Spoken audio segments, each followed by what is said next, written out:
I don't know where she's at, so I'm assuming that she'll be here shortly, but I didn't want it to run too far past 11 o'clock before I got started. So, hello to anybody that's in the house so far today. Hello, hello, hello. I am just waiting on the young miss. She is probably in the middle of dog walking duties or something along those lines. Hey, we're closing in on the beginning of the football season. We're 1 week away from the opening night, Thursday night football game. And we had some interesting developments on Final Cut Day this week. Some surprises. Also, we got Reds, Brewers, Padres. A lot of talk about the National League West going on. Everything is really tightened up. Hey, Aaron, what's up, my friend? How are you tonight? Thank you for coming in here and hanging out with us on the Facebook side. We much appreciate it. My phone is on the charger at the moment, and I can go get it and give her a shout out real fast to see where she is at, but I'm sure she'll come rolling in here shortly. And next week we our fantasy football league for this stream, basically this group, it all starts off, and we've got some pretty highly competitive folks in this and in the two divisions that we got, so we're really looking forward to that. You know, going forward, the Reds had a pretty miserable showing this week, to be honest, with the St. Louis Cardinals. They had an opportunity to win all 3 games. They only come out with 1 win, and that was due to a lack of hitting, so nobody could really get over the top and get any hits going down. And that was not where we wanted to be after the St. Louis series. But San Diego gave us a little bit of extra life, and we carry a 1-game lead. Going into a series this Friday, we're playing the Detroit Tigers, a team that I really don't know a whole lot about. I know that they're kind of on the rise. They're emerging as a talent. They're just not quite there yet. I don't know what to expect. I'm hoping that we get some good pitching, and the bats get going again, and we kind of roll through a little bit and kind of pick up where we were at about 2 weeks ago. Get a nice little streak going again. Maybe win 2 out of 3 on this series. Get some momentum building. I'm going to look around and see if I can. It's not like her to not be here at this point in time. Bye, Morante. How are you today? Thank you for coming in on the Facebook side. We appreciate the likes and the shares over there. It helps us do nothing but grow. I'm still waiting on Miss Alex. I'm not sure what's taking her so long today. I'm assuming that it's got to be puppy duty because she's got some big old dogs that she has to take care of. But thank you for your support, and thank you for showing in here tonight and giving us a little bit of love. Most of these folks here on the Facebook side are from the Beige clan, and they are very good supporters of our channels. So we thank them very much. Hey, Ian is in the house tonight from Relics and Stack Stones. What is up, my friend? I hope the little boy's doing well. Probably already down for bed at this point, so that's probably a good thing. Got a chance to chit-chat a little bit about you again today, talking about the background that I used tonight for the other stream. Pretty solid. You made that button look as good as it did when I pulled it out of the lemon juice, so I love it. I'm going to use it quite more frequently.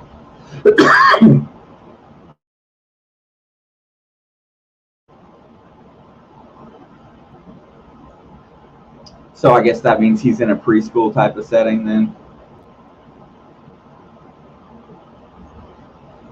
Yeah, I love them when they're like 4 or 5 years old. Everything's a learning curve. Especially that's probably your only child, right, sir? And if that's the case, then it's got to be a tons of fun learning him how to do stuff. I remember quite vividly when my kids were that little, and it was great. I can't think of a better time in their lives when they were 2, 3, 4, 5, 6, all the way up until they were 12, 13 years old when they decided that they had attitude. But anyway, yeah, Ian, that's cool. I love being a parent. Oh yeah, kindergarten. He'll be 5 in November. That's cool. Very, very cool. Hey, I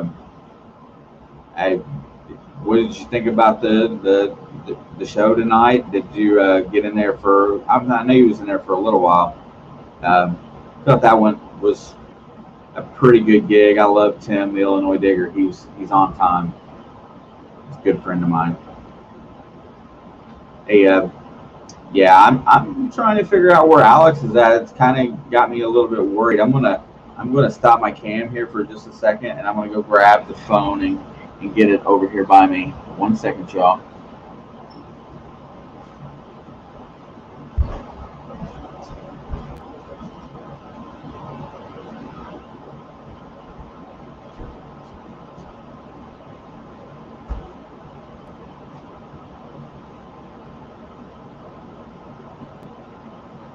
Yeah, Ian, I'm sure she's fine. I saw her in the other chat earlier.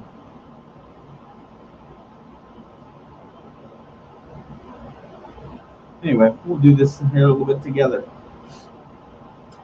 But yeah, she was in the other chat earlier. I just don't know what kind of, maybe she fell out.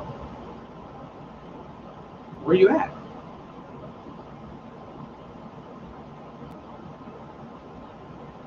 Okay, well, I'm just in here having a chat with some of the Facebook people and Mr. Ian. I'm just making sure he's okay because you're.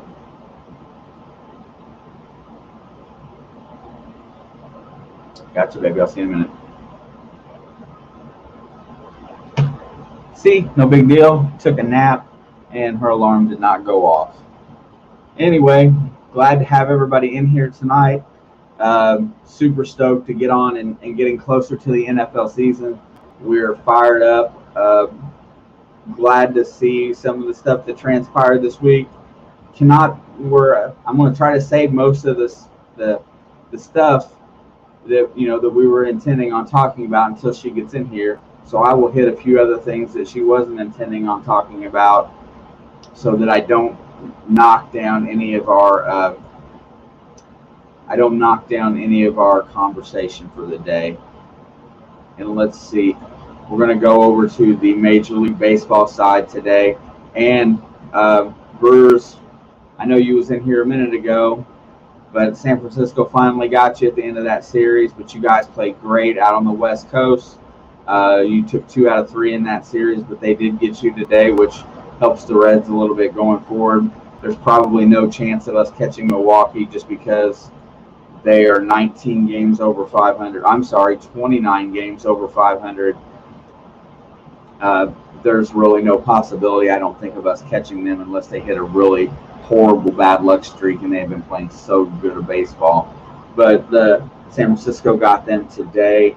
San Diego was idle today, just like us, and they play. See, we both play interleague series this week. They go in, play Houston tomorrow, and we're at home playing Detroit. So not sure how each of those series are going to pan out because I don't have nothing to compare it to. Other baseball news of note today, Atlanta is holding on to a 1-run lead in Colorado going into the bottom of the 8th, and Boston put a whooping on Tampa Bay today, shut them out 4-0. Philadelphia looks like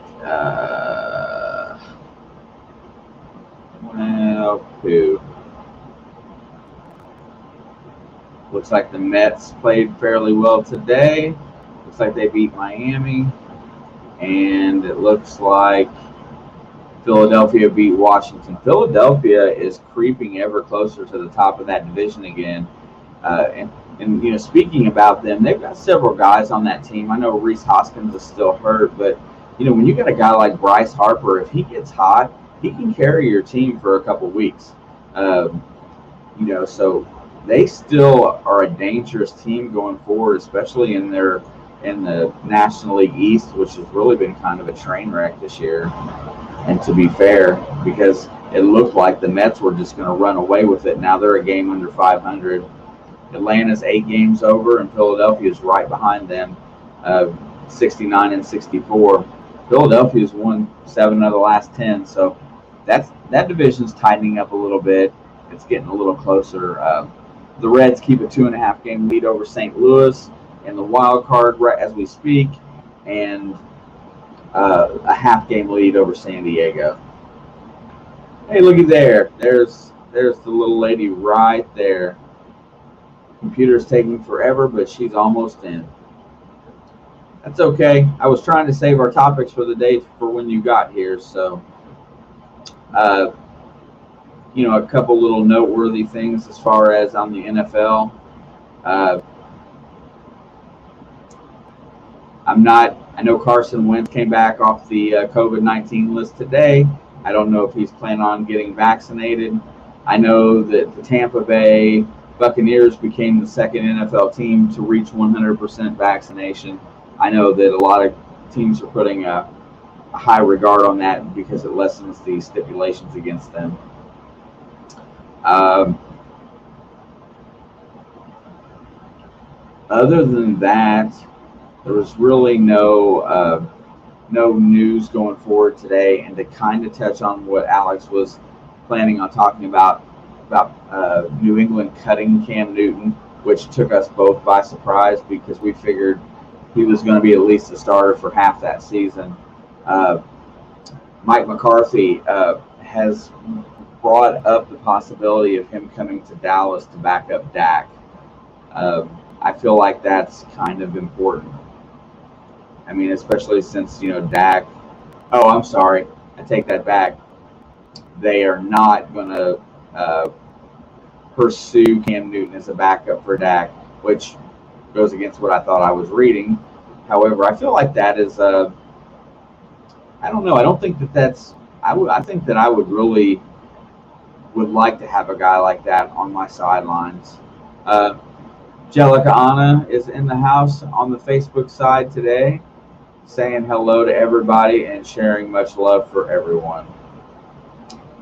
Jellica Anna is a sweetheart, hands down. Looks like Don Garza is in the house today. Mr. Relic Reaper Metal Detecting. Your package went out, so I would, a day or two, I would be looking for it probably no later than Monday, maybe Tuesday at the latest. I don't know how slow or fast the mail runs around here, but you should be rather quick. Anyway, I added some extra goodies to your package, Don. I hope you enjoy. Yeah, the whole Cam Newton getting cut thing was really surprising, and I do want to wait for Alex to weigh in on that first because that's we both felt really shocked by that happening, especially in lieu of a rookie running, taking care of the reins there, and especially after all the effort they put into building him into the starting role there, and then to just cut him like that was kind of unexpected, and not really sure why Bill Belichick did it. So I know that there was a couple of days there where Cam had missed practice due to COVID-19 stuff. I don't know if that changed their mind. You know that they will never come out and actually give you the right answer, or the honest answer. So getting back to that, I'm not really sure what happened there. And I will tell you something, doing sports talk is not a lot of fun by yourself. That computer's taking some, COVID misunderstandings. Good call. And then once you get up and get in here, we'll discuss it. But that's more a truer statement than what I said right there. Really looking forward to watching Joe Burrow against Minnesota. It looks like their defense is going to be a little bit down, which should really open things up. Joe Mixon's going to be probably getting a bulk of the load in the first quarter. I really feel like there's going to be some light passing in the first quarter, probably to try to get guys warmed up and going. But I have a feeling that Joe Mixon is going to carry a good bunch of the burden in that first quarter against Minnesota. I know that Alex is going to have some opinions on that as well, and it's a lot easier to bounce them off of her when she's got loaded in. But yeah, see, that would be cool. I got a friend of mine that's got tickets that is might not be able to go, and I would love to go see the home opener. Oh, sure, she's coming.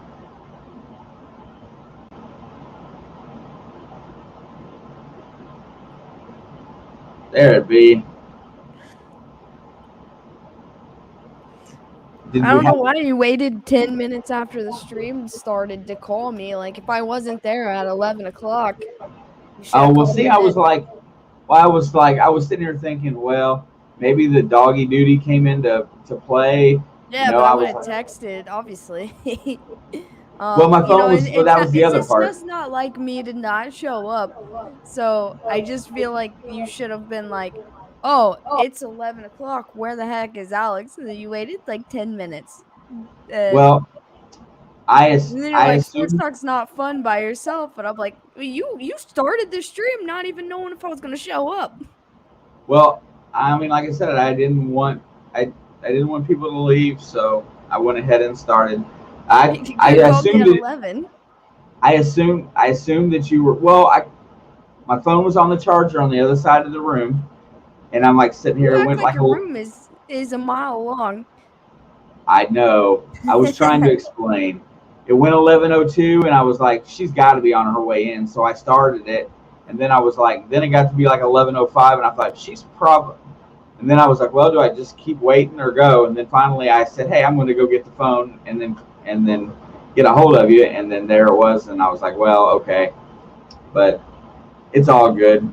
Here are you here? We're going now, and everything's hunky dory. Yeah, I was like watching your buddies do that one chip challenge, and I was laying there, and then after that, I was like, I'm gonna turn some Bob's Burgers on, and here we are. See, there you go. Your fans are in here. What's up, Aaron, Aaron, Fabular, and Gly? How are you guys doing today? I am sorry I'm late. Naps call. all good. Hey, them boys did really good with the chip. I was pretty impressed. Honestly, they made you look real weak. You guys struggled for a long time, and they sat there for that 5 minutes, 10 minutes with like super hot chili powder on top of it, and I was just like, "Did they eat the same chip?" Oh yeah, I mean they ate the same one. I Oh, know the that. Angelica Anna, hello. But yeah, they ate the same one. It They're didn't the, feel like it. And there's Shelby. She makes it just in time for me to show up. hey, that's good. At least she makes it. But yeah, they put the extra Reaper powder on it, and they went to town, and they're having a little bit of after effects from it, but that's to be I expected. felt like that was coming for anybody who does it. Yeah, they pre prepped their stomach a little bit for it, and they were like that didn't help that much in their opinion. So I was like, okay, but yeah, I mean, like I Yeah, said, I've been eating a lot of hot stuff lately to prep myself. yeah, it's just it tastes bad. That's the worst part. It just tastes really bad. Oh, Shelby said I'm gonna struggle. Yeah, me too, probably. That's the reason why you go through with it. I mean, that's the thing. I can eat it again and do it. I can do it again. Honestly, like, I'm not worried about the hot. Like, you know when you eat something and it literally takes your breath away? That's the part I'm worried about is having a hard time breathing. And, I feel like I struggle breathing just any normal day. So that's the part that I'm actually concerned about. But, like, the hot part itself, like, I used to go to, like, all of these, like, hot sauce places, and when I went like, me and my friends go anywhere on vacation, I'd be like, "What's the hottest thing you got? Let me try it," you know? And then, like, I signed a waiver in Gatlinburg one time and tried something, I was fine, but it was really bad. But, like, I'm not worried about the hot part, I'm worried about, like, everything else. Well, I mean, the only thing that I can say is that, when I do the endorphin dump and my body is reacting, I know what's going on. I'm trying to maintain composure, and it's not that I can't deal. It's just that I'm trying to do two things at once, and it gets kind of difficult. So I admit I'm not as strong as everybody else. I'm not, but I can get through it. So I'll take that as Oh. a badge of courage. So I learned today that Brewers prospecting's name is Jeff, so we don't have to call him Brewers. Yeah, But I got it. he was coming at me this morning, and then the Brewers lost tonight, and he's like, "I'm sorry, don't come at me," and I was Oh, laughing so hard. that's okay. It was impressive that they went into San Francisco and won 3 of 4. I know Johnny Cueto's injured; he played one of those games. But you can't. The thing about the Brewers is like I have all this faith that they can slump, and I think if they don't, in the regular season, like I feel like the postseason is gonna where they literally decline, and so, they got to come down from this high at some point, and it could be the start of like what happened today, and it could be the postseason start. I just don't think they're going to finish their last game of the season as strong as they are like right this past week or two. All they have to do out the rest of the season is play 500 ball. That's all they have to do. Yeah, I we mean, still have like 19 games or we played 19 games against teams below 500. So we should be able to win all of them. The only games that I don't think we can win are maybe the Dodgers, but we do play traditionally well against the Dodgers, and then the White Sox is I think we have a 2-game series with them. I don't know if it's in Cincinnati or if it's in Chicago, but like for some reason I just have no faith and belief in beating that team because like I just feel like they're my underdog favorite for like the World Series. They're just like a tough team. yeah, I'm kind of worried about the series this weekend against Detroit because Detroit has a lot of new moving parts, and they So do have we apparently. they have some decent pitching. So I don't know how that's going to turn out. We generally haven't fared well against decent pitchers we haven't seen. So I'm not gonna get too encouraged by the teams that we're playing upcoming. I'm just gonna take it one day at a time, and I hope we win tomorrow. Uh, I just feel like we're gonna be okay if we can take 2 out of 3 of all of our 3-game series. We have one 4-game series against the Nationals, and I think we have one or two-game series, and I think it's the White Sox, and I think the Tigers are also a 2-game series. No, it's a 3-game series. I don't even know why I said that. I remember looking at it with Joe today at work, and I said the exact same thing. But yeah, I think the White Sox might be the only 2-game series, and I'll be happy if we can split that. And we've played them fairly well, so I mean, I No, feel good about they've that. beaten our ass this year. Yeah, but I mean, we play competitively.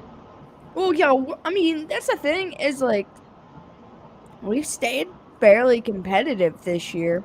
But like, when we played the White Sox this year, I expected us to do better. I expected us to win because they were kind of like where Atlanta is right now and like beat up, broken, and defeated. And like they just rallied on that thought. And so like both of those teams are doing that right now. Like they brought in like a rookie pitcher and came in and like killed us. And like they killed us for like 3 games. And then, if you look at Atlanta right now, half of their bulk of their team is on the IR for the rest of the season. And they have just flipped a switch like, "Oh, you're going to beat us because we're broken." Oh, we don't think so. And I kind of love that. Like, I love that aggressive mentality. Like, we're underdogs right now, but we're not going to take it from you. And then they were like 8 games behind the Mets when they started losing all their players, and now they're taking that division. I mean, obviously things can change, but as of right now, they're a couple games ahead of all the teams in that division. And so, like, I don't know. I like that underdog, big bark mentality that they were like, yeah, we're not going to take it just because you think you're going to come into our house and, tear us up because we're broken down. Like, no, just because we're broken don't mean we don't work. So, so check this out. I want you. I didn't even notice this until now. You got me looking at the Chicago White Sox and their schedule. Now, they go to Detroit and they go to Texas. But Oh, that'll be Texas is a garbage fire. so, but I'm looking at the series before. So they play Cleveland, right? And it says tickets. When you're looking at the schedule, like on Yahoo Sports, it tells you what the average ticket prices are. Tell me how this sounds. At Cleveland, tickets from $105 on the 24th. On the Saturday game, $159. On the Sunday game, $136. They are off on that Monday. They play the Reds on Tuesday at 8 o'clock. And on the Tuesday game, tickets start at $11. On Wednesday, tickets start at $9. If I could go to a Major League Baseball game for $9 a ticket, I'd be in. I mean, where is it? Chicago. Uh, it could be a Cleveland thing. Because didn't you say they're going to Cleveland? Yeah, the Cleveland. Most of their tickets are cheap. $26 tickets against the Red Sox. But like I feel like Cleveland and Chicago, whether it be the White Sox or the Cubs, is kind of like the It's a Battle of rivalry. Cincinnati, kind of like the Bengals and Steelers kind of thing. Like Exactly. a big rivalry, and like the Bengals we could confirm today that they're gonna win 0 games this season, and that Bengals and Steelers game is still are everyone's gonna buy those tickets out and resell them for like way too expensive, like just because that's just how it goes. That's my only thinking is it's pretty close up there. Cleveland is close to Detroit, and West Chicago, both It, Chicago's really. well, and I mean, really, what gets me about all of it is that Reds tickets are fairly reasonable. They're around $30 to $40 most seats. I was just really surprised the team that's winning that many games has tickets for sale at that low a price. Yeah, I Just mean, well, with both teams really, the Reds and the White Sox, it's kind of a shocker to see tickets being that cheap. I know that like the Marlins game we went to, you could buy tickets like the night before for only like $12, and so and I was really like confused about that because they had like a concert and all that stuff going on that night. It just really baseball kind of makes no sense to me, like in terms of marketability. Yeah. Yeah, well, so they don't make the money on the tickets. All the money is made by the teams by the type of TV deal that they sign. So based on their TV deal is how they come up with most of the payroll. So teams like the Dodgers and stuff like that who have big, huge TV contracts, that's why Yeah, they who go get like up. every That's national why they game go up. ever.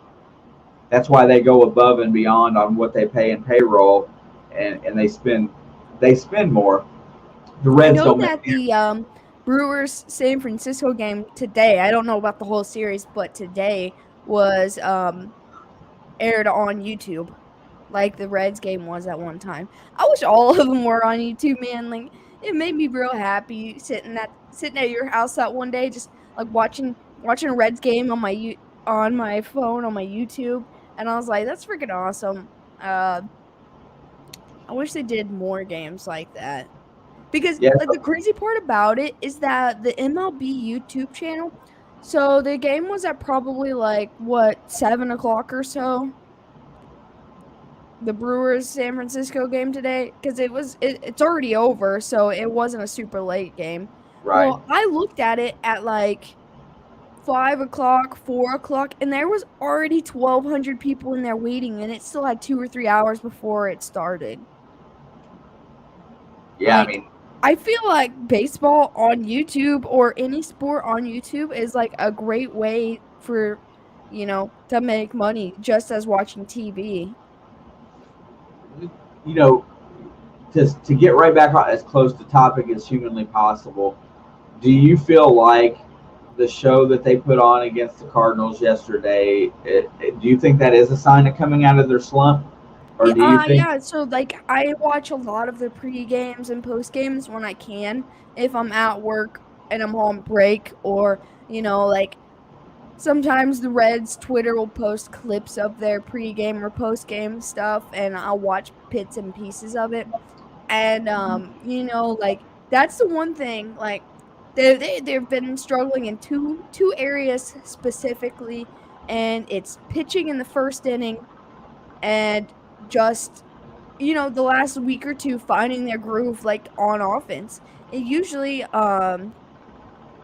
like or yeah, here lately, I mean, that the Reds batting, they don't start taking off until the 8th or ninth inning. There's just no production the whole game, and so, like, obviously, it's a lot harder to win a game when you've only got 2 good innings other as opposed to 9 or, more chances than 2 or 1 or 2 out of 9, and so I feel like being a division rival, we kind of got beat up on them by them for a day or two, and then we played that doubleheader in the morning. We started hitting the first game. We started hitting towards the end. Like I said, we've been hitting late, and then game two, which was not even a whole or most of our starters. I mean, it was a lot of our starters, but they rotated a lot of guys in and out through these games, with DeShields and like these new guys, and but the fact that every single guy on that starting lineup was hitting well. Even Sonny Gray had like 2 hits in that game, and he's not a batter. So, like, I don't know. Like, I just feel like this was a very big motivation, momentum push, that like they needed. I think my favorite thing about that whole thing is after Nick Castellanos hit his first home run, everyone was mad. But then in the second inning, he hits that grand slam, and Mike, whatever, comes out onto the Schultz? field. Yeah, he comes out the field and he says, "Check his bat, check his bat," and he just hands him the bat. And they look at it and they consult with New York, and he takes the bat and just gives it to a kid and gets a totally new bat. Then Kyle Farmer comes up to the bat right behind him and hits a home run, and I'm like, "Yeah, it was the bat. It was the bat's fault." Yeah. I like seriously, that was like I was ready to see that guy have an aneurysm that day. Did you see the post game and the interview about the bat? No, I heard the conversation they had in game about it and why it was in question. Yeah, so I guess earlier in the season, like on opening day, the same thing had happened where the end of the bat had gotten dented in, and then right after that, he turned and hit a home run, and so it was one of those conversations. And then, but I love the fact that he turned and handed the bat off to Yeah, somebody he in the just went, stands. "Here you go," and then they gave it to some kid in the crowd. Like, what a lucky kid, man! That dude just hit a grand slam and he just hands you his bat. Yeah, and if anything, that dent in the wood could maybe hurt you more than it would help you. Well, the And thing it, is he cracked that bat like the week before, and he's just been using the same bat, and so it's just continuously getting more beat up. He just liked the bat, and it's not like he's used the same bat all year because I've seen the man break so many of them.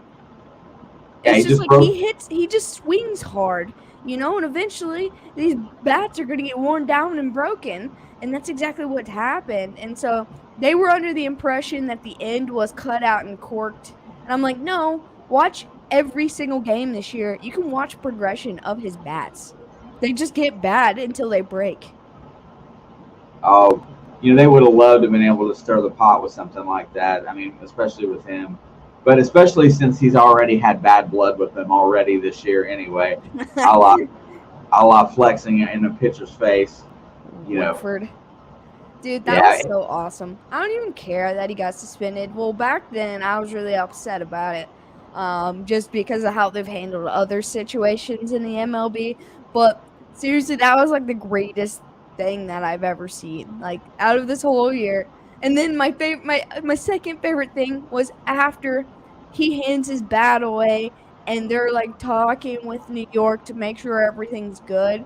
And Jesse Winker's in the dugout going, throw him out, throw him out. Like, and it just shows him for like 30 seconds. Just show him or throw him out, throw him out. And I'm just like sitting there. I was like at work and I was dying. Good night, all. Don, Good thank show. you. Keep it up. Hey, Dawn. Sorry I missed the beginning and didn't get to engage with everybody at the beginning. But have a good night and thanks for stopping by. And let me know when you receive your package, Don. I would appreciate that.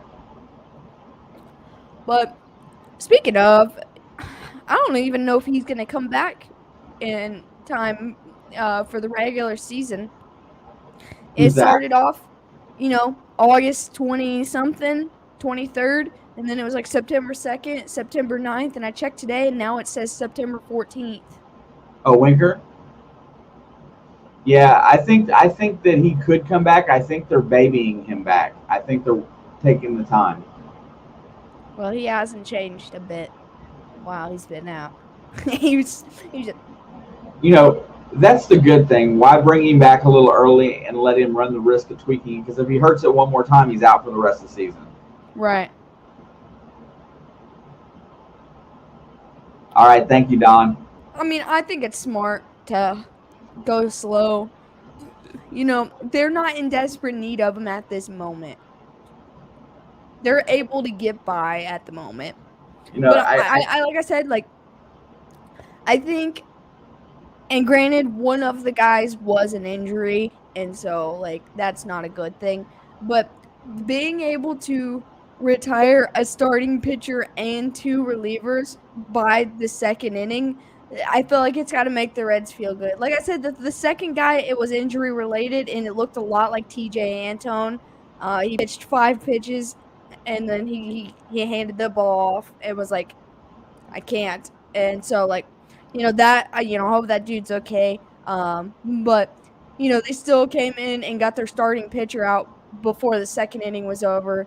And then they brought that guy in. They brought someone else and got him out too before the second inning was over. And so, like, it's got to feel good to take a division rival and beat up on them so bad that their starting pitcher, who doesn't really give up more than 3 runs a game, 2 runs a game ever, gave up like 6 to 9 in the first 2 innings. Like, I don't know. I just feel like it was a good, like, they needed that. I know Yeah. it looked bad, and it kind of looks like they just were being terrible, taking advantage, but, like, I feel like they really needed that. Like, it just kind of pumped them up, and then they go into an off day, get a little bit of rest, and they're going to come in and play Detroit for a couple games. Hopefully, it goes well. Yeah. Best case scenario, 2 out of 3. It was so uncanny how close they really came to winning every game in that series. There was a couple moments in every game. That's what bothers me the most, is that they've been on a losing streak, but they've had an opportunity to win most every game that they've lost. And there's only been like 1 or 2 out of the last 10 they lost that they probably had no chance in winning. But the rest of them, it's been like a 1-2 run game where they rally right at the end of the game, and it's just too late. Or they just come up just short. They don't get a key hit when they need one, or they get a strikeout when they can't. I was gonna say, they strand a lot of guys on base, and that's what has been hurting them. But there's still a lot of optimism going forward, and I think that I'm not ready to give up on them. I will say, like, these 7 days till football starts, and like, so priorities. I already don't get to watch the Reds unless I'm at work, but if I'm at work and there's a Reds game on and then there's a Bengals game on, I'm gonna put the Bengals game on. So, like, I'm gonna do my best to stay involved. But there's a lot of games I'm not really interested in watching. Like, watching them play the Pirates 9 more times. Yeah, I hope they win at least 6 of them. But I just don't like the Pirates, man. Whatever happened to them? They used to be good. They got into this mode with their last coaching staff, and they were good. And they slowly started depleting, and they never came out of it. They just got in a funk that carried on for 3 seasons. And now they've got new coaching staff and they're trying to rebuild, but they don't have much to rebuild with. So they're a couple years out before they can. I even think they can contend again. Yeah. I mean, I agree. But like I said, I got 9 days worth of baseball. Obviously, baseball is gonna fill my spots on Tuesday, Wednesday, Friday, Saturday. But Sunday, Monday, Thursday, I just I don't have time for baseball. Like it's just the truth. Um, unless they play a really late night game, and even then, even Sunday night games, even if I don't like the matchups, I will still watch them. And that's how I feel about Thursday. Um, the Tampa Bay Dallas Cowboys game. I hate that matchup. It seems like such a waste of time to me. Uh, but I did talk to Joe today, and speaking of that game, I have a piece of paper right here, but I want to write it down. Let me get my paper.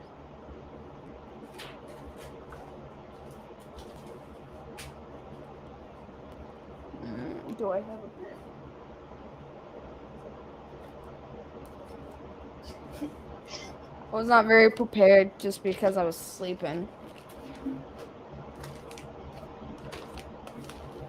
But I want to get as many people. And Joe gave me his, but he changed it. He said he was going to come in tonight and let me know.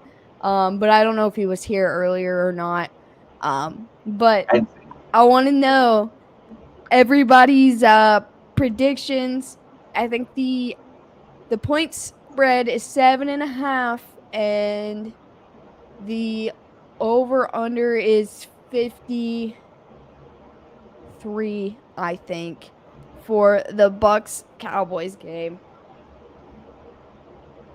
Wow. I already have my prediction, but I wanted to write down everybody's. I just don't know where my pin's at. Oh, here's one.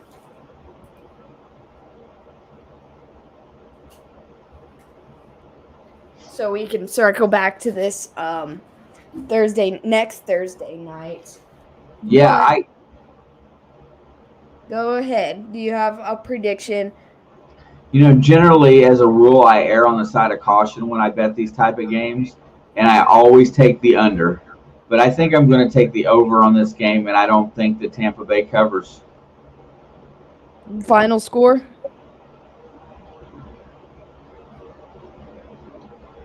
30-27 Tampa Bay. 30-27 Tampa Bay. Okay, now I'll tell you mine. So I have the over, and I don't think they cover either because it's 7.5. And I have 34-28 Dallas. See, Shelby has 32-24 Dallas.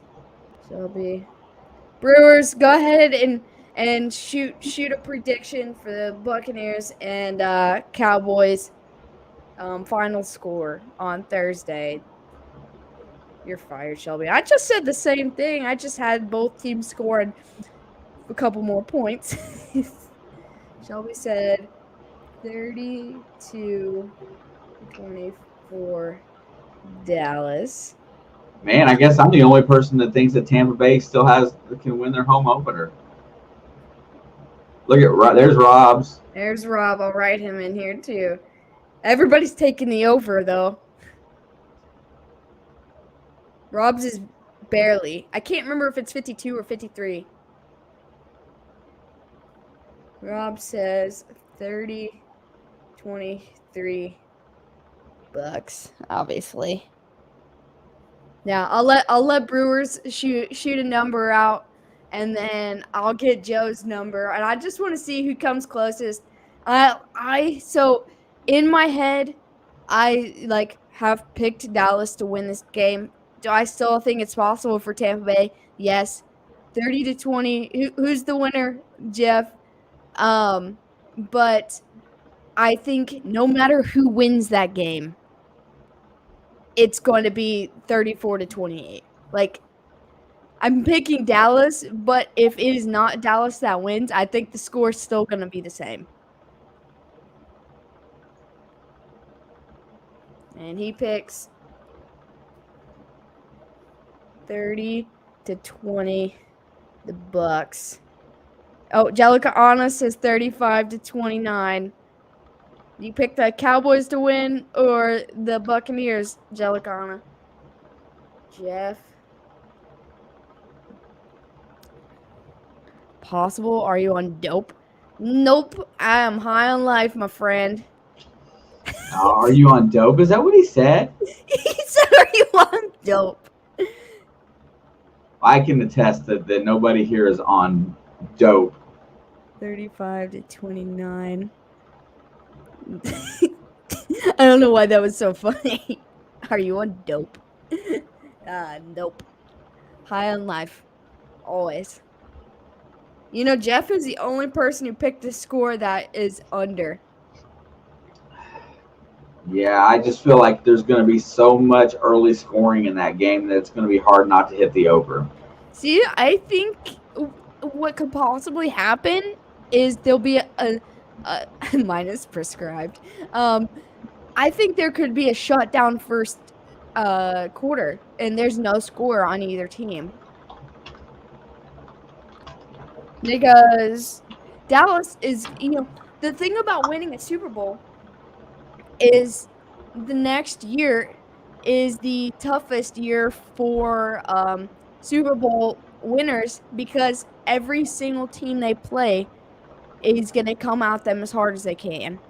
And so I think like there could be a lot of newness and shell shock in the first quarter, and they could go, we're going to hit 30 points scored in the first quarter, or I could see there be 0 points scored in the first quarter. Everyone tries so hard that they're just trying to force things and it's just not working. And there's just a bunch of 3 and outs on both sides. And, there'll be no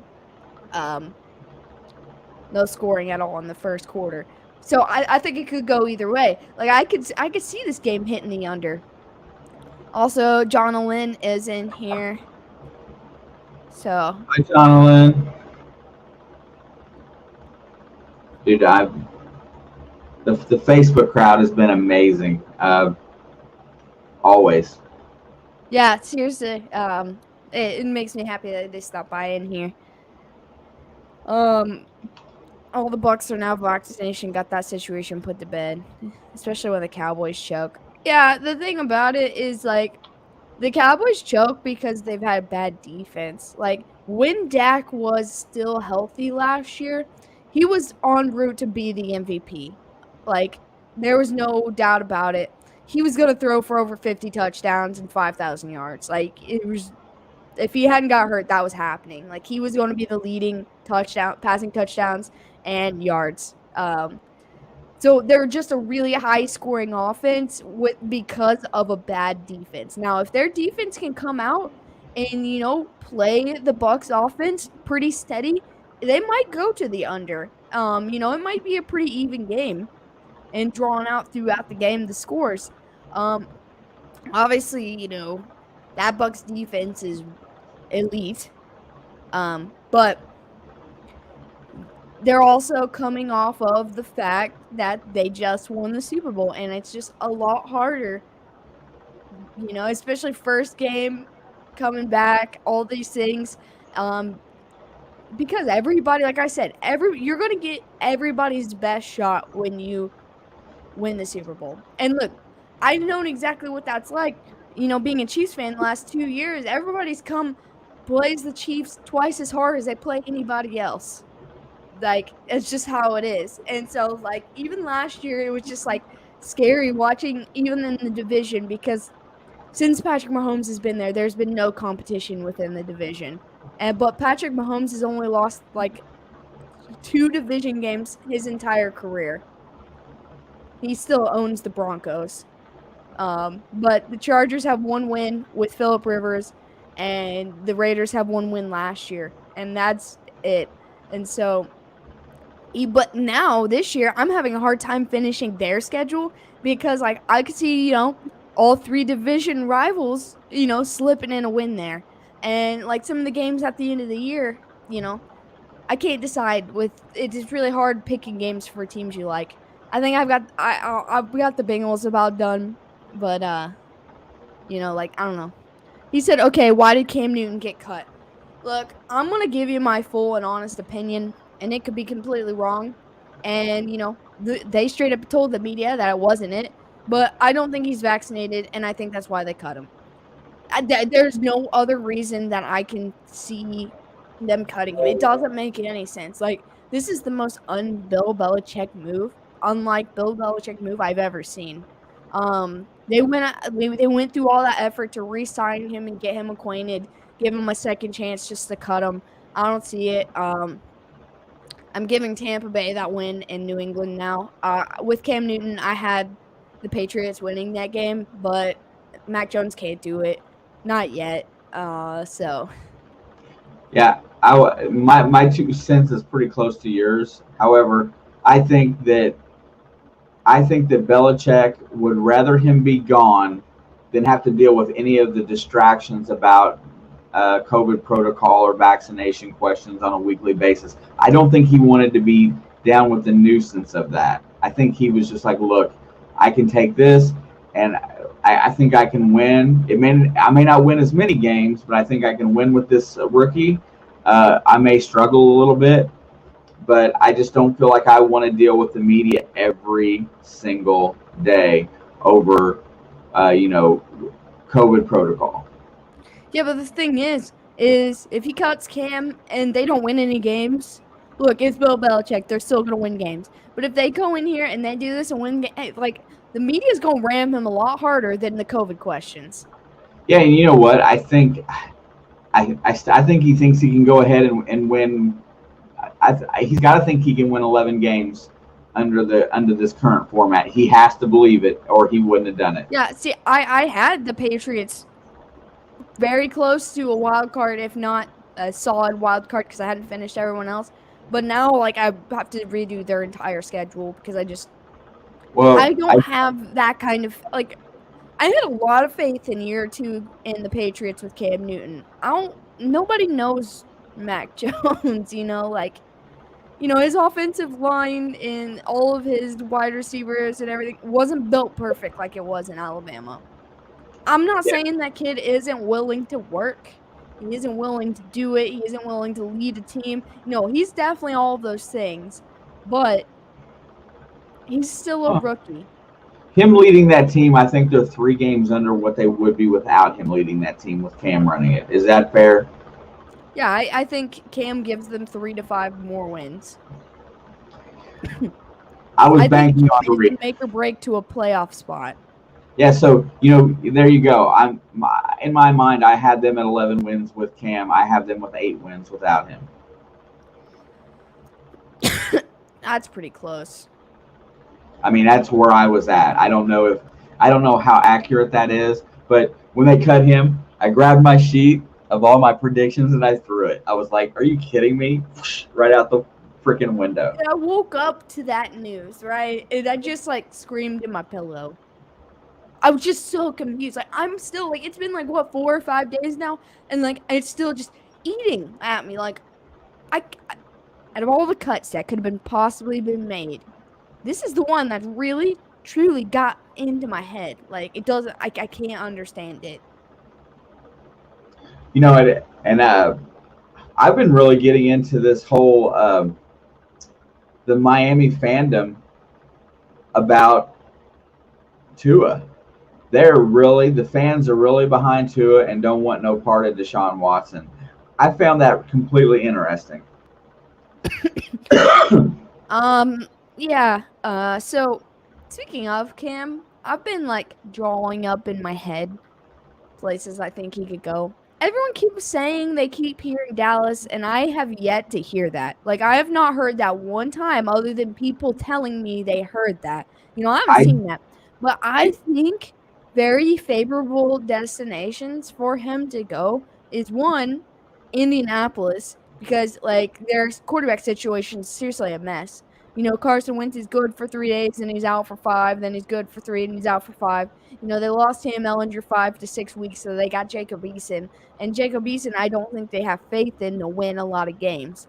And so, like, I could see him coming in and it being at minimum the number 2 spot until Carson Wentz is a train wreck, and then they bench Wentz for Cam and don't have to lose a first round pick. Like I see that.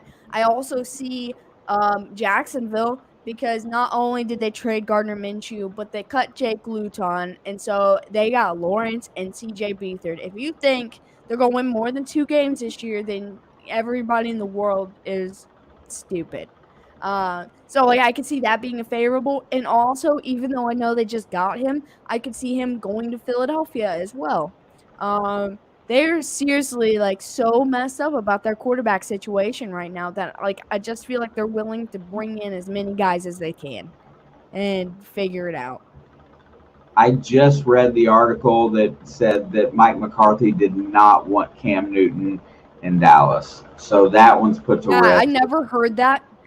Everybody has been telling me that, and I'm like, no, I've not heard that. Like I haven't heard that at all. And so like I can't believe that until I physically see somewhere where he or any of that organization said anything about him. No, like I never believed it. You know, And what I think will happen more so than anything is the first guy in the NFL, first quarterback that goes down and gets hurt and has to go on IR for more than, injured reserve, which is 6 weeks, he'll be picked up almost immediately at that point. I know this is like a really weird team, but I could still see it. Also, I could see Houston. I know they have Tyrod Taylor, but they're losing Deshaun Watson. He's not going to play there. But I could see him going there as well. And I mentioned that briefly with someone yesterday. But I could see like him going to Tennessee. I don't know why. Yeah. I feel it. I don't know. I just feel it. Did you see where Tennessee kept Logan Woodside and cut the other guy that everybody expected to get the backup? Yeah. God, can't think of his name, but I was really surprised to see Logan Woodside made that roster. I know the Chiefs cut Shane Buechele, and I thought he was deserving as a third QB spot. Did they? I bet you they probably knew that they could re-sign him for practice squad, though. Maybe. I mean, with all these uncertainties, he could get picked up. But maybe. I think Chad Henne has earned a backup spot, fairly. But after watching Shane Buechele, he brought some like life into those 3rd and 4th string teams. Like I was like getting so hyped up watching this guy play. And do you know who his dad is? He played baseball for the Rangers, yeah, I believe that's right. I don't remember his first name, but his last name was also Buechele, Buchle. I was talking to a guy at work about it, and he was like, I've been following Shane Buechele because I want to see him do well because I loved his dad. And I was like, I don't know who his dad is. And he went and told me, and I was like, oh, okay. I only got one name in my head. I'm going to see if it's right. Well, when I hear Buechele, literally the only thing I can think of is Boucher. Oh. Steve. See, I said it sounded like it was right. That was the only name I could think of, and I typed it into Google, and there it is. Well, at first I thought he kept saying Raiders, but then I realized he was saying Rangers. Yeah, I didn't know that. That's really cool. Yeah, so this guy's a 49ers fan, so he obviously has issues with the Chiefs and still hasn't let go of Tyreek Hill breaking Richard Sherman's ankles. But he was like, I'm rooting for that guy just because I loved his dad, and he's a Texas Rangers fan. But that's the whole Cam Newton getting cut thing. Was you surprised to see Thaddeus Moss get cut? Yeah. Yeah, we sat and talked about it. They cut Schrock also, which we both mutually agreed that was going to happen. And they kept And Joe Wilcox. Burrow spoke out about it, and he was even telling them he was upset they cut Moss. So I could see him coming back if he doesn't get picked up. I Look, haven't I think checked if this. they're smart, they'll sign him to the practice squad because look, our tight ends last year also struggled with injury. Uzoma went out after week 2 for the whole season. We don't know what he's really going to look like just yet because he had a bad injury. And then we got Sample, and I don't even know what the other guy's name is. What's up, everybody? What's up, Wilcox Enzo? is the other one they kept. Yeah, This it's just is like I don't know. I think they shouldn't give up on him just yet. I really thought he was going to make a roster spot though. And then Joe Burrow got vocal about being upset about them cutting him. well. There you go. Good news. Thaddeus Moss went unclaimed and signed with the practice squad. Yeah, see, I told you I think that was what was gonna happen. It's not that other teams don't want him, but I was kind of surprised to see Hodge cut as well. He seemed like he played really good the whole preseason. I thought he had earned a spot. yeah, I mean, well, he didn't play as much as most. Like he didn't get like a lot of targets or anything like that. And so that's why you didn't really get to understand, like is he going to be great? Is he going to be average? Is he going to be bad? Is he going to be John Ross? Like we don't know yet cuz like we really didn't see that much out of him. So, I mean, I just figured he deserved a spot, at least a chance. Like not maybe a roster spot, but he did deserve a chance. Burrow wanted him there, and everybody wanted him there. So everyone got excited when he was there, and then it was like so disheartening, um, seeing him get moved to waivers or getting waived or whatever. And so I'm glad that he made the practice squad. So Well, if you really quickly, here's who is all on the practice spot. I'll give you all the names did that you Irwin will make the practice squad? know. Tony Brown, the defensive back, he made it. Travion Henderson played well. He made the practice squad. Thaddeus Moss, Jacques Patrick made the practice squad. I'm glad to see him still with them. Winston Rose, Mason Shrek, that Noah Spence went straight to the practice squad. Figure that one out. Trent Taylor, Puka Williams, Travion Williams. Well, they And didn't give up on Travion Williams either. I didn't figure they would, but they did put a big risk out there because he had interest before on, and I'm surprised. I'm really surprised nobody picked him up, and he was a roster player last year. But most of the guys that I wanted to see are on the practice squad, so that at least tells me that we didn't lose them. Yeah, I mean, they're there in case anyone gets hurt, basically, or if anyone underperforms. So yeah, it is a little reassuring knowing that those guys are still around. They still might get a chance this year. And guys like Noah Spence, like you never know when an offensive/defensive lineman's gonna go down with an injury. So the fact that they went out of their way to get him, I was kind of surprised he didn't make the 53 man, but I'm glad they kept him. Still, just in case, obviously, because like that's why like the most common injuries right there is on the lines, because they just hit big dudes over and over and over again. I don't see Hodge on the practice squad. Yeah. Wait, which Hodge? The one number 44. What was his first name? He was the linebacker. I want to say it's Darius, but Oh, I thought he was on the starting. I thought he made the 53 man.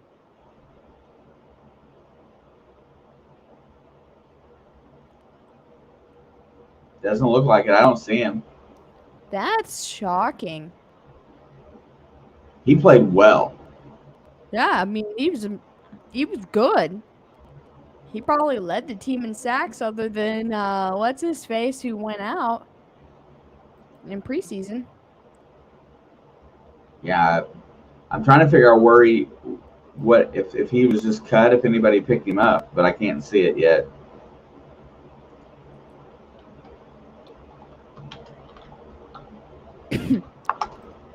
Yeah, I had not heard anything about that. Also, Maybe I he was is on gonna the 53. I thought he made the 53. Also, I'm gonna drop this link to the video I posted today on The Card football Shark. card video was awesome.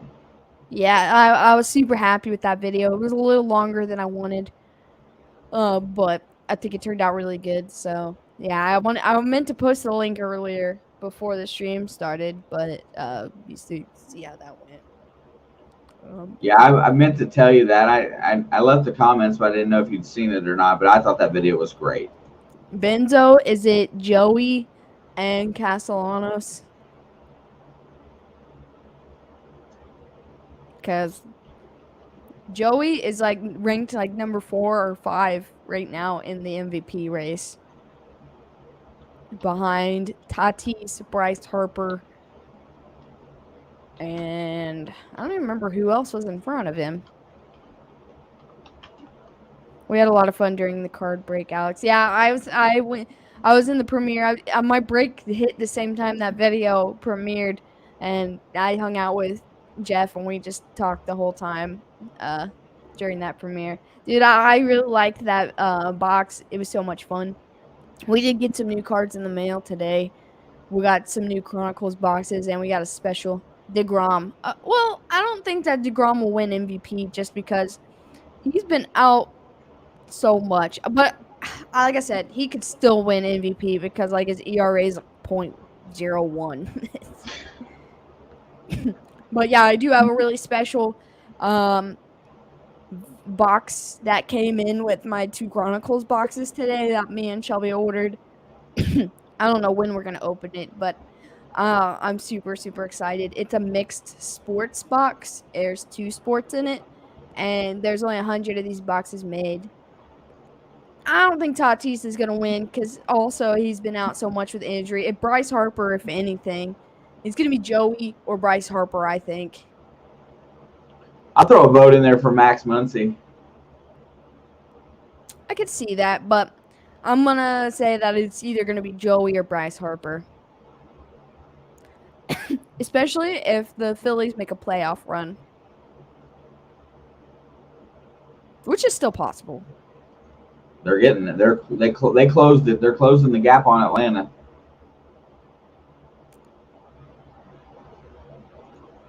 Hey, Fit, need my glasses.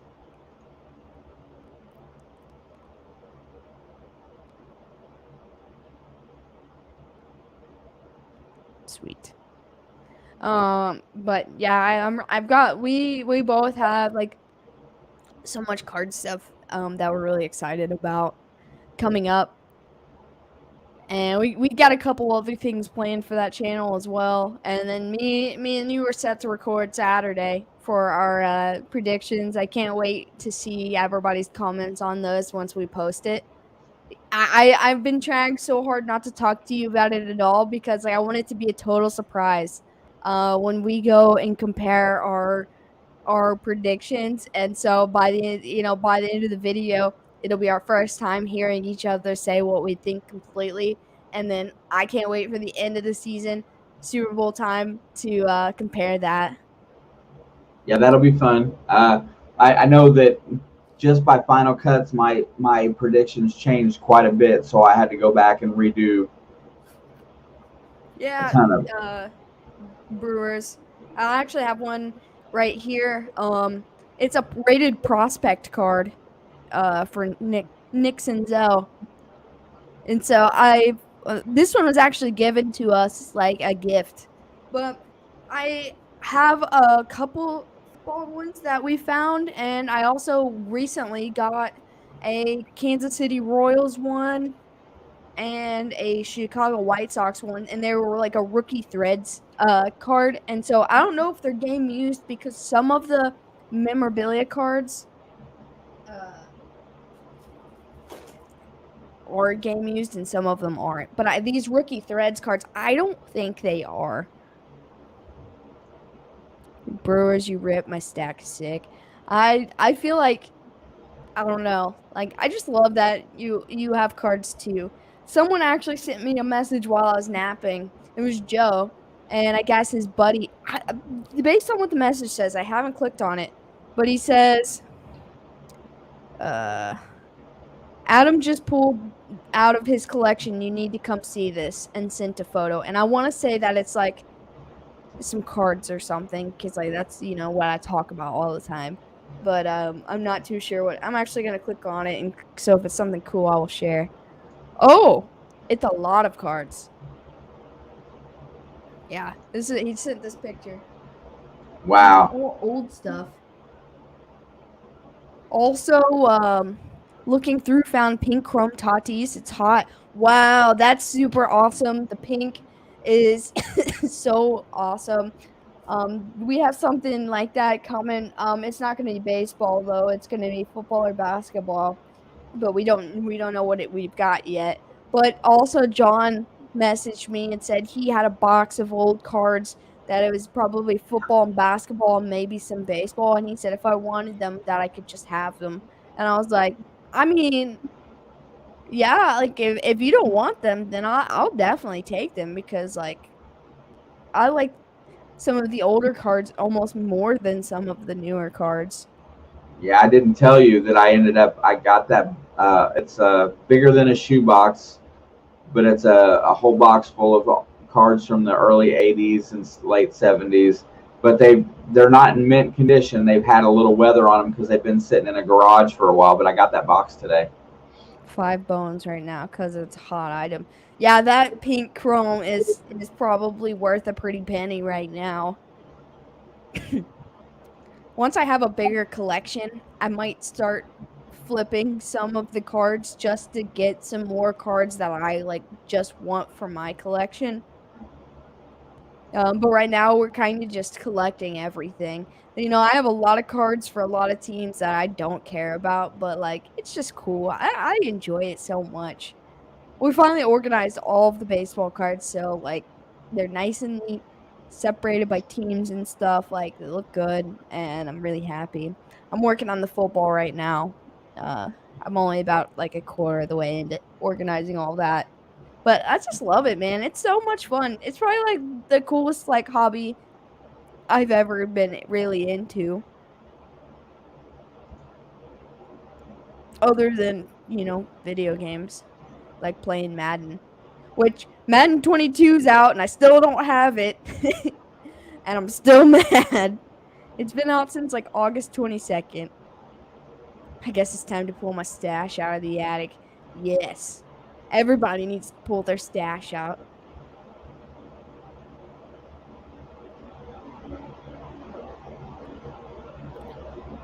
I feel like there's something else I want to talk to you about. Also, yeah, you mentioned something about your buddy having Bengals tickets. If that falls through, I have this weekend off. Like this upcoming Sunday, Monday, I put in for it like 6 months ago.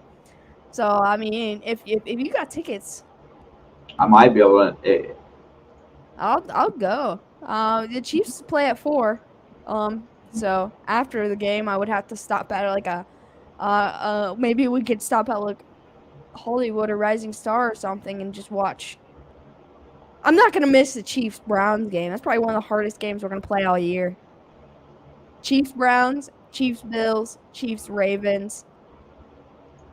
Benzo breaks, rip, sell actions, wicked discounts. Yeah, dude. If you start a card channel, I will definitely be there. I check out some of your prospecting stuff now. I'm just very uneducated. But if it's card stuff, I watch card videos from all these people all the time. So I'll definitely be there for all of your breaks and stuff. People buying in at 60 some dollars. Yeah, I know. Someone asked me recently if I was going to do a card break, and it was like, I can't get my hands on enough packages, like actual cards, like to be able to do a card break. Oh, Aaron came over to the YouTube side and he said good vibes. What's up, Aaron? Thanks for coming over on this side and hanging out with us. But yeah, like I would like to, well, so something about the card breaks thing, I would have a really hard time doing it because like you're opening them for other people. Like, what if you pull out like the one auto you would ever want or something like that. And someone bought it, so you got to give it to them. I think I would be able to do breaks with baseball cards. I don't think I could do them with football cards because like there's too many football cards I want. I wouldn't be able to just give them to somebody. I mean, yeah, people paying good money for it, but I couldn't do it.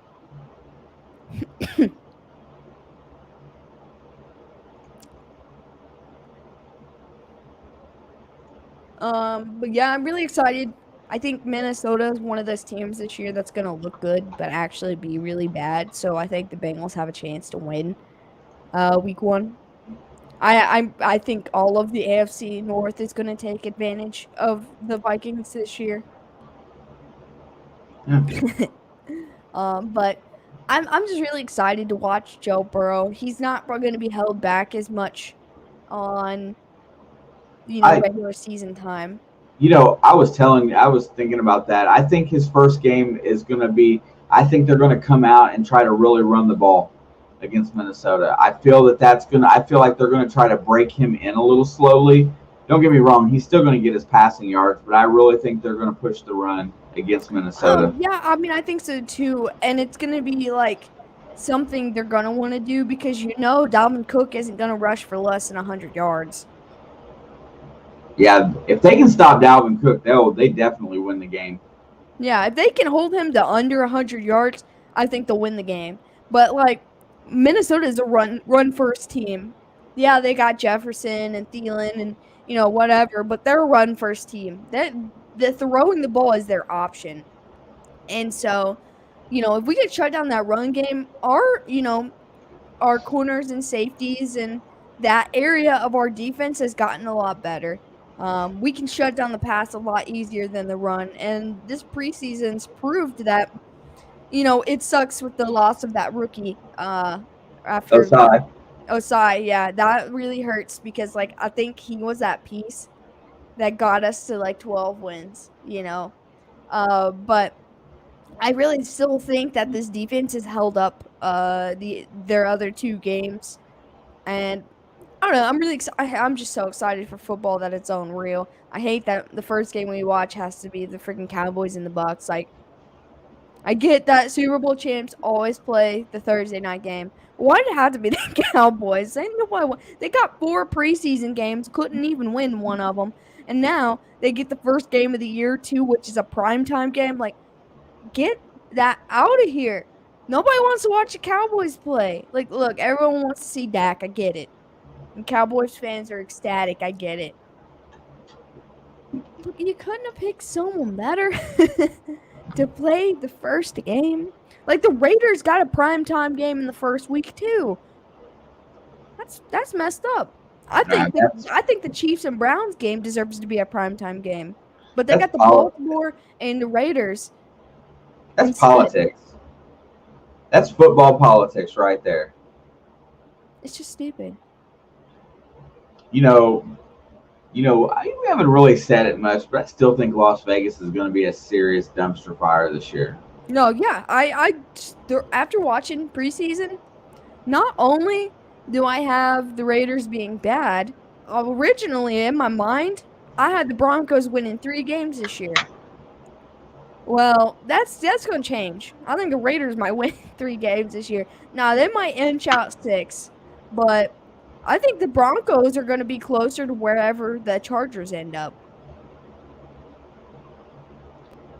Like, they finally got a little bit of experience, and they're going into second years for a lot. Like, a lot of their team was rookies last year. Jerry Jeudy, KJ Hamler, and then they got Patrick Surtain getting pick 6s in preseason. They fixed their defense. Von Bell's gonna be back. So Patrick Surtain, Von Bell in the middle of their defense, And then they got Teddy Bridgewater, who's looking to go out and prove himself. He's already looked fantastic in preseason. There's a lot of upside to Denver this year. Like Carolina this year too. The Carolina and Denver are like the same to me right now.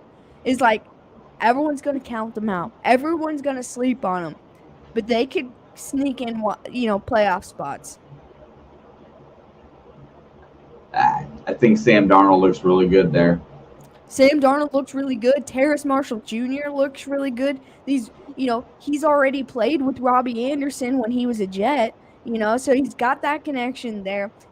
I think the cards are just lined up perfectly for that situation right now. Look, Terrace Marshall Jr. is a stud. He seriously balled out in preseason. Like, I got some really cool Terrace Marshall Jr. cards, and I'm really excited. And it's in that video that I posted earlier, from this afternoon we did. But I'm so excited. Not only did I watch him do really good, in LSU, but before we went into the NFL draft this year, I told everyone, I was like, look, everyone's high up on Jamar Chase. But I was like, don't forget about Terrace Marshall. I was like, he was there too. And like I get it. Jamar Chase is the flashier, the more well-known player. But I was like, don't sleep on that kid. And then Carolina picks him up, and I've been following him. And then I think he's going to have a chance at offensive rookie of the year. Like, I think it's an actual option for him. They already said that Justin Fields, they think, is like, the fan voted already that Justin Fields, they think, is going to win offensive rookie of the year. But I think it's going to be like a Justin Herbert and Justin Jefferson race. I think Terrace Marshall. If Jamar Chase can fix his issues, then yeah, he has a chance. But I think Terrace Marshall might be the LSU boy that goes a little further this year. They both have starting roster spots, but one of them can't catch a pass in preseason, and the other one completely balled out. So it's just like, right now, he's like a little more favorable. I haven't given up on Chase yet. I'm giving him 2-3 weeks of reps in regular games before I even consider cutting him out.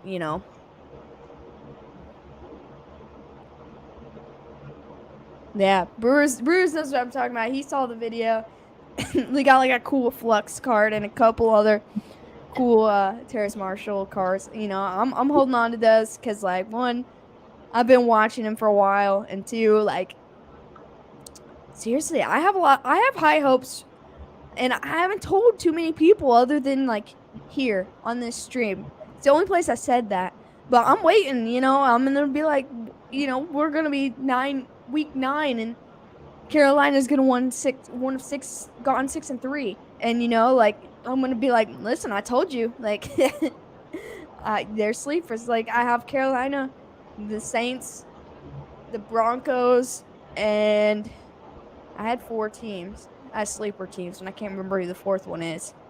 But I just don't like that people are sleeping on the Saints. Oh, speaking of the Saints, they're gonna be playing their first home game in Jacksonville. I don't know if you saw that or not, but we hadn't got a chance to talk about it. They seem rather excited about it too. Yeah, I mean, like, they're welcoming them in, and I think this is gonna be the best thing that happens for that stadium. Honestly, everyone's gonna show up for Urban Meyer and Trevor Lawrence, and then they're only gonna win 2 games this year, and so at least they'll have the option to go to a couple Saints games and see winning football. But that just brings me to the whole thing. The Saints play. I'm sorry, Benzo. I can't. I don't think so. I can't root for. Well, it's not that I can't root for him. I just don't have faith in this Detroit's sports outlets, all of them. And I don't have faith in Jared Goff. Why do I not like Jared Goff at all? I haven't since before he went to the Super Bowl. Like, as soon as he was a Ram, as soon as he was a starting quarterback, I have not liked Jared Goff. But the thing is what I was getting at was week 1, it's a Saints home game versus the Packers. Now, how do you think that's going to go? It's a Saints home game in Jacksonville against the Packers. Man, I haven't really. I had a pick on that one. I don't have the pick yet. I just, like, a lot of the NFC I'm not finished with. Oh, that was a joke. Okay, I was like, I hope you don't mean that. I'll support you with the Panthers, but the Lions is too far. Man, the Lions are. I have a feeling the Lions are going to be probably one of the worst teams in the NFC for sure. Well, I haven't finished their schedule, but I know I have already tallied. I've tallied 0 wins and at least 8 losses so far for them. Yeah, I mean, between them and the Eagles, this might be a race for last. Hate to say that. I have a hard time figuring out the NFC East. Yeah, because I have a feeling that it's just going to be like every year. We're going to get down to the end, and you're going to have 3 teams between 6 and 9 wins. Last year they weren't even 8-8. They were 7-9, and took the division. Oh, that division is such a joke. Yeah, and I'm still all in on Washington. I don't care about Dallas. I'm all in on Washington. See, I've slipped on Washington a little bit. I don't think they're going to be as good as I thought. No, I'm all in, putting all my chips in. I'm a man of my word, and I've been saying it since I lost that playoff game. I said they'll be back, and I'm not letting up on that. Not one bit until they prove to me that they, in fact, will not be back. I lost a little faith over preseason. It's so hard to determine, though. I know. I mean, they think the Cowboys are going to the playoffs, they're going to the Super Bowl, and they had 4 preseason games and didn't even come close to winning any of them. Also, the Cowboys cut Ben DiNucci. I saw that, and the only reason I even care is because I like that dude's name. Do you like his name? Speaking of notables, where did that go? Yeah, the Browns cut KhaDarel Hodge, and the Lions picked him up. And the Bengals cut that kicker, and the Lions also picked him up. Yep. DiNucci. Just say it a couple times. DiNucci. Yeah, so you love it. Say it again. DiNucci. DiNucci. They said that I read that he cut it, and I was like, no, not DiNucci. DiNucci. He's got to be like Italian or something.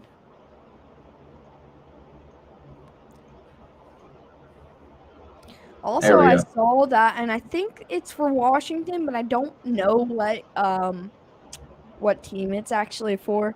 But since I think they said 2002 or 2012, I'm really bad with numbers. I can't remember. But we'll have the first white cornerback since either 2012 or 2002. I can't remember what they said. I was like, that's a pretty crazy stat. The first white cornerback. Yeah, 2002. I thought it was 2002. So I didn't know if you would laugh at me or if you would pat me on the back for this. But did you see what I did in fantasy? I saw some of the moves. You took their kicker, and I was really mad because I was going to. Yeah, I jumped all over. I told Philip last night. I said I might have to send him a trade offer.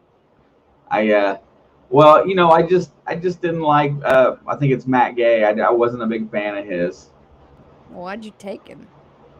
Because there wasn't much left at the kicking spot when I drafted a kicker. I just feel like the kicking spot is honestly one of the most useless positions in fantasy. I just feel like he should get added to whatever defense you have, defense/special teams. I feel like your kicker should be included in that. Why waste a roster spot on a kicker when you can just add him to the special teams? If he makes a field goal, add a point to your defense and special teams. That's fair. I just felt the need because I felt like that he had such a good leg and impressed me so much that I wanted to have somebody on my fantasy team that I actually was going to watch every week. I'm getting that kid's jersey. He's number 2. I'm going to get his jersey. I'm going to get Nick Castellanos' jersey before he leaves the Reds organization. Yeah. Good night, everyone. Early morning. Good night, Benzo. Thanks for hanging out. Definitely Later, brother. Let us know if you decide to start a card channel, because I will definitely, yeah, you'll have my full support there because I'll be so excited. No, yeah, I saw that. I saw that. I saw. I mean, you can see everybody's roster moves on there. Yeah, I thought But the thing is, like, especially with the format of the one that we're using, if you took the kicker away and just depended on your defense and special team, whatever defense you pick, like that team is your kicker. Uh, that gives you an extra spot for like either a second flex or a second tight end. And like, I don't know, I just like that a little bit better. I think it'd be more interesting. I agree, but I you don't know, want to have to. I don't want to have to stress out that my kicker's okay. I thought Amanda, like, she had to get a new kicker before the preseason even ended because her kicker went out and had to have back surgery. See, like, that's the most pointless thing ever is having to stress about a kicker in fantasy football. yeah, I was gonna privately ask, what you thought about some of the of the roster choices that we had going in the first round since we don't play each other, but I'll definitely wait for that. But Yeah, I think that's a Monday conversation. Speaking of Monday, while there's still a couple people in here that normally hang out with us, um, normally we go around 6 o'clock. I'm scheduled to work until 6 o'clock. So either you can start early or we can just push it back 15 minutes, half an hour to start. I'm going to try to get out early either way, which, I should be able to, but I'm going to have it set a little bit later just in case, unless you want to go ahead and start at 6. no, I would rather just push it back, honestly. Yeah, I'm only gonna push it back like 15 minutes. So even if I'm not there, it's only gonna be like 5 or 10 minutes. Yeah, that's fine. I mean, I figure that that'll be good anyway because there's not much going on Monday. So Yeah, I should be able to get out early unless there's just no one there. I'm gonna do my best. But I don't usually work Mondays, and so it's a little weird. I know next week I don't have to worry about it at all. It'll go back to normal and I'll be off Monday. But I just wanted to let you and everyone that's still in here know that comes by on Mondays that I know we normally start at 6, but it's gonna probably be just a few minutes later than normal. Which is okay because our Philippine group, it's really early in the day for them. So it kind of works out a little bit later we come out, so they'll be able to hang out some too. like how my arm when I raise my arms it messes up my green screen. It's weird. I think I'm gonna hang up. I want to get a Chiefs flag before I hang up my Bengals flag right here, so I can hang them both up. Because I don't want to just hang one of them up. Rob's still here. You drinking your coffee? Yeah, Rob. Just so you know, come fantasy next week, I'm kicking your ass. Oh yeah, Dad and Rob meet. I think I meet Philip week 1, and there's Jellicana as well. Yeah, we'll be in just like 15, 20 minutes later than usual. It'll be our Monday afternoon, but it should be, I think, Tuesday morning for you. I can't remember the Yep, time it will difference. be. I think they're 16 hours ahead of us. Shelby's got Peyton week 1, and he's the team to beat right now. If you can take down Peyton, you can win the league. Go Um, I, Shelby. Go I got Shelby. Philip week 1, and he was favored to win. But he had J.K. Dobbins, and J.K. Dobbins went out. And they play the Chiefs, and his two running backs are Kareem Hunt and Nick Chubb. So I feel like only one of them will ball out, if not both. And so just the switching from J.K. Dobbins to Kareem Hunt, has me like favored to beat him by like 1.5 points now. So I know it's not a big gap, but I'm ready. I'm ready for it. It's Yeah, just it's so hard because the Chiefs play the Browns. He's a Browns fan. I'm a Chiefs fan. Almost his entire team is the Browns. So if the Browns come in and beat the Chiefs, which I don't think it's gonna happen, but not only will I have to live with the humility of the Browns beating the Chiefs in week 1, there's no way I'll be able to beat him because one, I got Patrick Mahomes, and if they shut Patrick Mahomes down, they shut my team down, and I have to depend on, you know, other teams to beat Philip. But if they do that well, yeah, I don't know. It's just like stressful. So I'm real nervous. You know, a lot of Browns fans have been messaging me like, "Hey, it's coming," and I'm like, I'm trying to have that top dog mentality and act unfazed about it, but like I'm most nervous out of all of the games on our schedule. That one's like the top one that I'm most nervous about. yeah, because the Browns could very easily be a top three team in the AFC this year. I mean, Yeah, just for sure. Well, see, I said that, and then I went through their schedule. Like, I can't wait for Saturday because, like, I've even shocked myself. The AFC North is the closest to being done that I am, I and I've shocked myself a little bit. I think they need a little bit of luck to be a top three team right now, but I still think they have the potential to do that. I still see that there's potential for. I see potential for every team in that AFC North taking a little bit of a slip this year if a couple things go wrong. Yeah, like it's a dominant division, and I could see everybody Beating up on falling each. under falling under the 12 wins mark. All four teams. Yep, I have a You feeling know, there's going to be a once I lot get of. through a lot of other teams' records and stuff, I might feel a little different. Look, I'm finished with the AFC North, except for there's like two games for the Bengals, three teams for the Browns, one or two teams for the Ravens, and three teams. Are you a Browns fan too, Uh, Jeff? You're a Brewers fan and a Browns fan. I, oh, I thought you said you just like players. I thought you said you didn't like a team.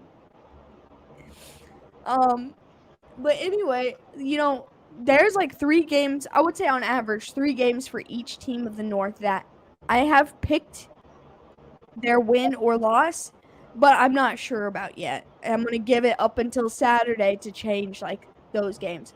So that puts them in between. Like a one team is like a 12 or 9 wins. Somewhere in between there because it might change a couple of games. But as a whole, are you for real? Okay, I was like. Look, I have more Browns fans friends than I do Bengals fans, and I would need another one. I I can't get behind being a Browns fan. I can understand the Steelers fans because they're freaking everywhere, all over this damn country. They're everywhere. And I can understand Baltimore fans because not only are they technically good now, but they've been consistently okay for a long time. I know a lot of Browns fans that became Baltimore fans when the Browns went to Baltimore. When the Browns went to Baltimore? That's when Baltimore lost the Colts. They didn't have a team. The Browns. Oh, yeah, yeah, yeah. I was just the guy I was talking to about knowing Shane Bouchel's dad. He's a dealer at work, and he is just like sports knowledge. Like it just sits there, like all the historical stuff. And so he was actually just telling me about that, and I just completely forgot. Um, Yep. yeah.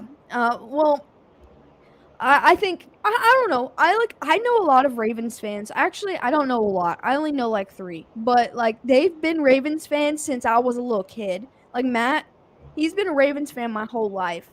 So like the one thing I like about Ravens fans is most of them are pretty like only a Ravens fan. Like they've stuck by that team through thick and thin. Like Browns fans today, you've got like 50% that have been there and just suffered for years and years and years and years, and then you got the bandwagon half. It's just like Chiefs fans, they went on a 50-year Super Bowl drought, and unless you lived in Kansas City or you were like someone like me, you know, you didn't like the Chiefs. But now there's so many Chiefs fans all around me, and it makes me so mad because I'm like, I've known you my whole life, and you were never a Chiefs fan. Like, I know you. I was like, you got Bengals jerseys in your closet. You got Steelers jerseys in your closet. Like you can't play me. And so, I think the Browns and the Chiefs are very similar fan bases. You got that 50-plus-year loyalty, and then you've got the I'm fans right now because they're good. Like, if the Chiefs came out and only won 2 games this year, they'd have no fans. Like, I remember watching them. I think Andy Reid came in 2013, but in 2012, the Chiefs went 2-14, and it was a really shitty long year. I remember back in the day, I was a big Colts fan. I will admit, but as I got older, I realized it was a Peyton Manning thing. I just loved him. I still love him, with everything in my heart. And so I didn't think I was ever really true to the Colts. I was just a fan of them while he was there. And then he broke my heart when he went to Denver. He broke my heart, but I was so happy for him getting a second ring.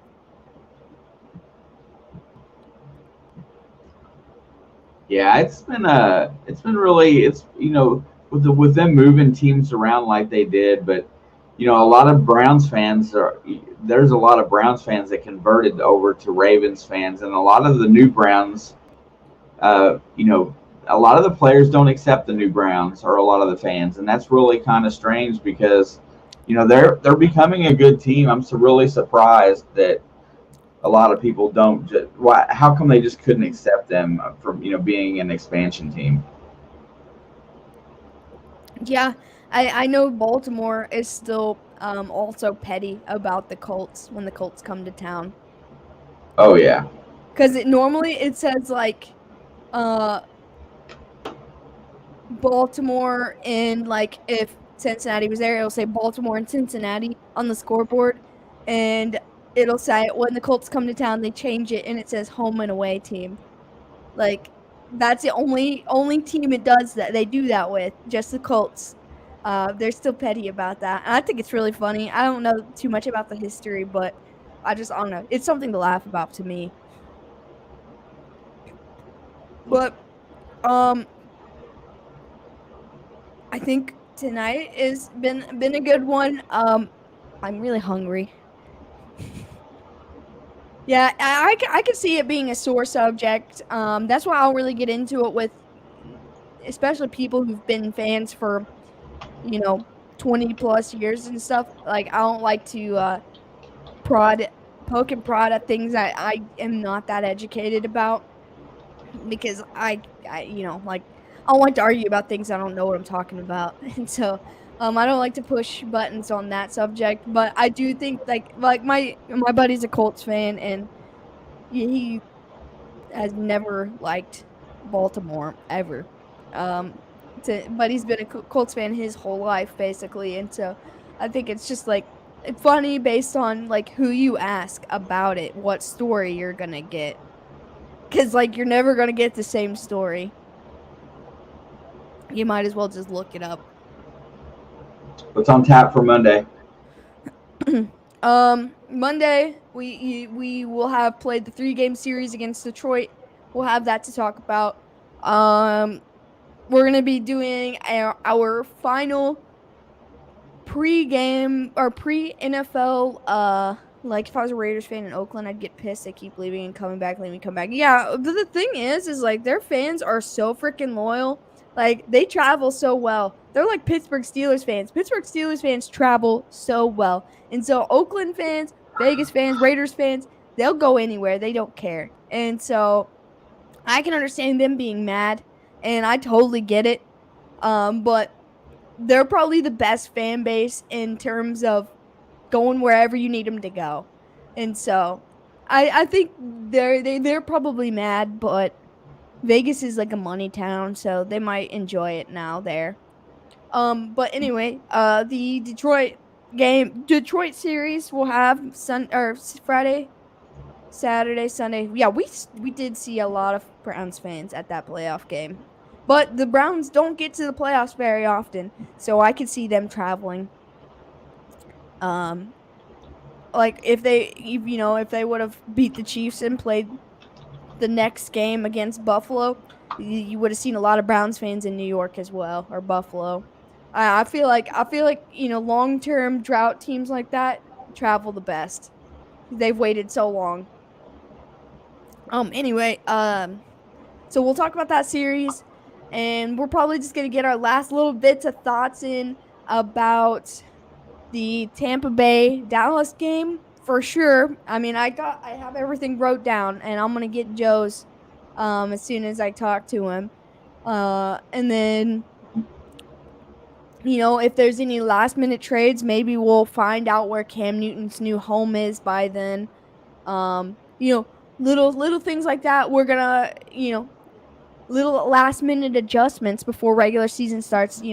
I think we're gonna just have to keep tabs on that, and we'll have that to talk about. I'm sure there'll be something dumb that happens in the next 4 days that's gonna be worth going on and on about. Yeah, there'll be a headline that we have on here, guaranteed. I mean, I keep my eyes out open about it. I did see that Tim Tebow is like going to be doing the Stephen A. Smith show on Fridays, and I'm like, well, that doesn't make any sense. I think Tim Tebow is actually a good dude. Like, I don't care to see him play anymore, but I think he's a good dude, and to go and spend his time with that guy. The only thing I like about that guy is how much he hates the Cowboys. Other than that, I wish he would go. I mean, I don't like most of them. But after this year, man, he can go. Yeah, I agree with that one wholeheartedly. But yeah, so it's just gonna be a lot of, uncertainty. Like, there's no guarantee what we're gonna talk about other than the fact if the Reds lose 3 games, win 3 games, split the series. Like that's about all we got. That's guaranteed for Monday. It's just I'll be taking notes through the weekend. Don't forget, everybody, we're probably going to be between 15 and 30 minutes late on Monday, so 6:15 to 6:30, somewhere in that ballpark, probably. I'm actually going to post this Card Sharks video one more time because I really do want everyone to check it out if they get a chance to, because I'm really excited about that. It is all of our NFL rookies. Well, not all of them, but a lot of them were in this Very good spot. video. And it's a little longer watch than you're normal seeing from us, but a lot of people hang out in here with us for 2 hours, so I guess it's not really that long.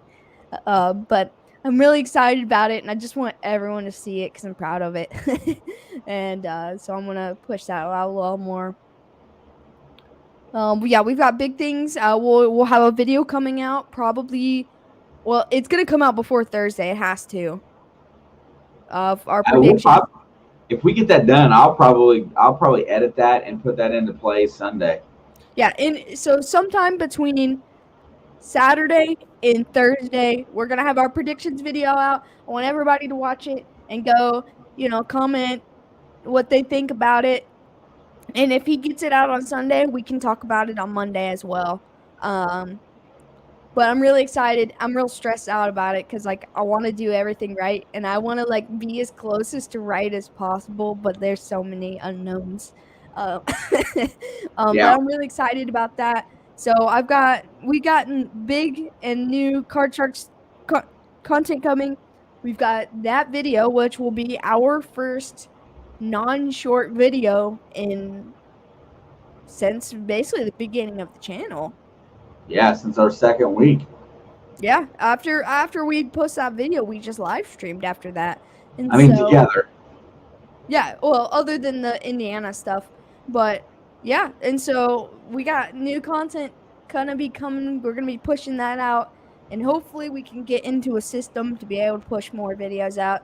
I love the live stream, but there's a lot that I feel like we miss on here that I want to still get our opinions out there, even if we don't get the chance to talk about it in here. So be on the lookout. I think that's all I have for today. I'm ready to eat some dinner. I'm Shelby's been hungry cooking too. and it smells good. I set out 3 different recipes. I don't know which one she made, but all I know is I'm hungry and it smells good. All right, call her a quits then. Yeah, you two have a great night. I'll see you after the Bucks game Thursday night, unless they lose, in which case I'll be huddled in the closet crying and stuck my thumb. I think I'm gonna drop like $5-10 on Dallas because they're definitely the underdogs in that game, and the only way you're gonna make really any money is if they win. And so I think I'm going to just to try my luck in sports betting this year. But Yeah, yeah, Rob, I am ready to be in here talking to you about football. I don't know if so Thursday night that game's gonna be playing, and I don't know. He said you're a slob, but you've been coming at me. You coming at me today. Don't forget our bet. What was our bet? I forgot. What did he bet, Dad? I forgot your all's bet. I don't I'm sure know. it's somewhere on the air. Yeah, I'm sure it is, but I don't know. As But soon as either you way, said like, it, I just feel like I'm gonna have to be, like, watching the end of it while we start our stream on my phone or something. oh man, that's the other thing. I have a feeling that we're going to do a lot of betting line talk. Oh, Oh. Oh, okay. That the Bucks make the playoffs and win at least one game for $1. Yeah, because I said the Bucks would make the playoffs, but they wouldn't win their first game. I won't forget now. I'll send you $1 and a Jameis Winston card if I'm right. yeah. If New Orleans outplays Tampa Bay this year, I'm gonna fucking laugh. I'm excited to see that matchup this year. So, but yeah, I don't wanna just drag this on. It's here in print forever. Yeah, I'm actually even gonna put it up on the screen, so if I go back to look for it, I just can look for that. Uh, but yes, if you're new here, which I don't think you are, but if you are new here and you're watching, be sure to hit that and subscribe button. Now, I think New Orleans should take Cam to replace Jameis. No way, dude. Jameis is a way better quarterback than Cam is right now. I could see Jameis Winston's in the MVP column this year. He's just saying that because he doesn't want to get beat by Jameis. Yo, yeah, I know why he's saying that. But I'm just saying, if Cam was in New England still, he was getting beat by Cam. Now he's gonna get to beat up on a rookie quarterback. Oh, how much fun will that be if Mac Jones beats Tom Brady? I have to think that now that Cam's gotten cut, the odds for the Bucks to win are much higher now. Like, I have to think that, and so I'm probably gonna drop $20 on the money line of the Patriots. I just like picking underdogs, honestly, and so it makes it more fun. But whoever is favored to lose, which I can't think that it's any like the Patriots are going to be the ones favored to lose. Like I can't think it any other Oh, way. oh, I'll take the under on that. I will bet the farm that it's under 25. I'll bet you $5 that he throws less than 25 picks and beats the And I Bucks. guarantee you he'll throw the 30 TDs again. Oh yeah, I guarantee he'll throw at least 30 TDs. He didn't get to play any preseason games with Alvin Kamara, and he still balled out. He won't get Michael Thompson at least until week 7 or week 8, but We'll talk about this Monday. or only 2 a game. Well, I don't think the Saints game is going to be Oh, he's saying only 2 interceptions a game. Are you a dope again, girl? No, I'm good. He's gonna beat the Bucks at least one time this year, though. Just wait. All right. See everybody on Monday. All right, can't wait to see you Monday, Rob. If we don't see you Monday.